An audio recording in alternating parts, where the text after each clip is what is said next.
draumi sínum opnar ótölulegar kínverskar öskjur ein af annarri fagur skreyttar og hjarta slær oft og tíð því óttasta innst í einni leynistofur lítil vala og innst í völunni örsmátt korn og innst í korninu stækkumynd af veröldinni. Þú ert að gefa hérna út nýjan disk sem heitir Bláar raddir. Já, jú.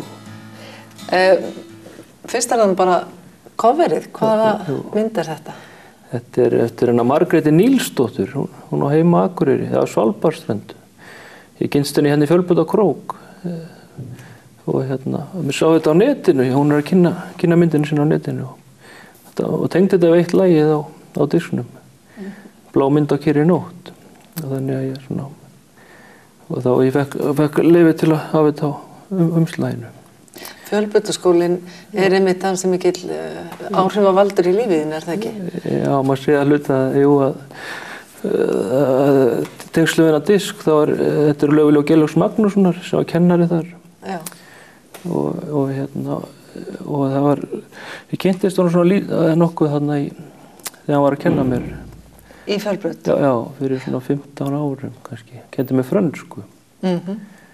Og það var, mér varst reyndar svona, hvað maður segir, einblástur að hafa verið skáld á staðnum. Svona, hvatti mig, ég var sjálfur byrjar kannski að pæla, já, meir í tónlist en eitthvað í ljóðlist líka á þessum tíma. Ég man að það var einhver bók eftir, ekki einhver, hún heitir Þrítíð eftir Geirlaug, sem að ég opnaði bókinu og sá þannig að það voru lög sem það var bara lag í lögunum réttar sagt. Það kannski var það svona byrjun á hugmyndi svona kveiknaði.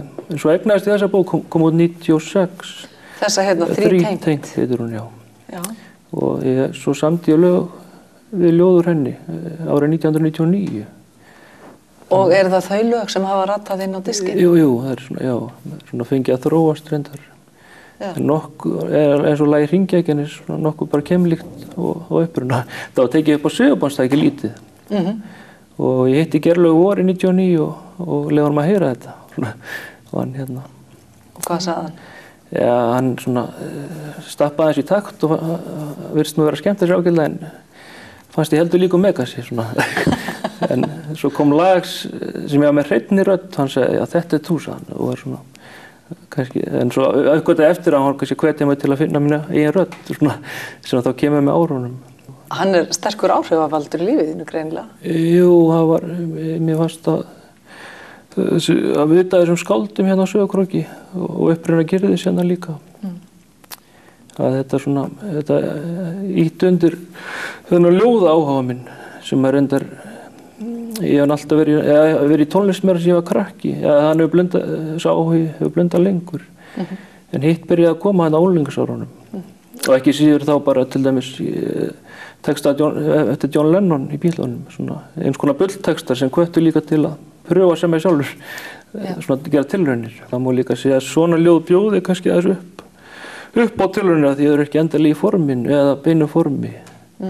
Þó að sum ljóð Geirlaugs séu sett upp eins og daglagatextar svona eitt og eitt en kannski línurnar sjálfur er ekki endilega í beinu formi eða hefðbundnu. Hvað varstu gamall þú gafst fyrstu ljóðbókina? Það var fyrsta svona ég var reynda 27 ára þegar hún kom út Harmoníkublues 2006 en kringu 20 var ég reyndar að gera tilraunir með svona heimagerðabók sem hét Íbún Síum.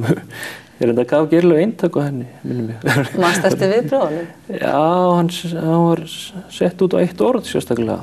Hvaða orð var það? Ég talaði um upprettuðu augnárin, eitthvað svoleiðis. Hann sagði að upprettuðu var ekki beint svona orð. En það var ekki bara gott að bæta ykkur. Já. Þannig að þú ert búin að gefa út, hvað, einhverja 4-5 ljóð? Já, 5 ljóðabækur og Bláar raddir er minn annar diskur. Hvernig, ertu einn að spila á diskinu? Hvernig? Sigfús Arnar Benediktsson tekur hann upp, Fúsi Ben í Studio Benmenn. Já. Og hann spilar á trommur og gítar á hljómborð. En þú spilar á þinn bassa eða hvað? Já, kassagítar og bassa, já. Og eitthvað á hljómborð. En þú syngur sjálfur? Já. All lögin? Jú, mitt. Já. En þú ert að nefna þetta líka fólk til söguna sem eru með þér í hljómsveit sem að ansi fræg? Jú, Kontakinn Fjúnir. Já, hvernig það? Gengur það vel? Jú, það hérna. Það má kannski segja að Andri kom til mín áramótin 2010 og 11 og voru að tala með þessu hugmyndum að pröfa að spila saman. Við hefum aldrei spilað saman áður, ég og hann. Og við æfðum dálítið mikið þessa mánuð og svo fór hann að hugsa hvort það væri sniðugt að fá Silla og Fúsa inn og svona svo fór eitthvað að gerast í kjölfarið. Og 2011 voru við sem stóru 6 manna band sem kom að Barður og Stjáni líka inn. Þannig að hérna... Ekki fjör? Jú, það er mjög gaman. Og það má segja að þarna hafa ég fundið samstarfsfélaga á mínu skapi og Fúsi og þau að hjálpa mig líka að ná mínum markmiðum í þessu.